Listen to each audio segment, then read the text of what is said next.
Hello, good evening எல்லாரும்.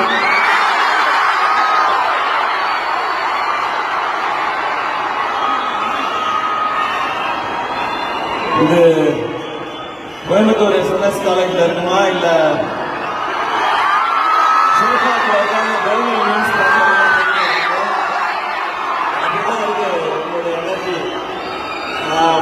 Thank you so much. ஒவ்வொரு முறையும் கோயம்புத்தூர் வரும்போது இப்படிதான் இருந்திருக்கும் உங்களுடைய வரவேற்பு. நான் சொல்றது இப்போ இல்ல, நான் விஜய் டிவியில இருந்த டைம்ல இருந்து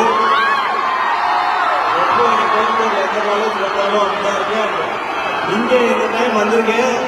அதுவும் நீங்க வேற லெவல்ல இருக்கீங்க எல்லாருமே.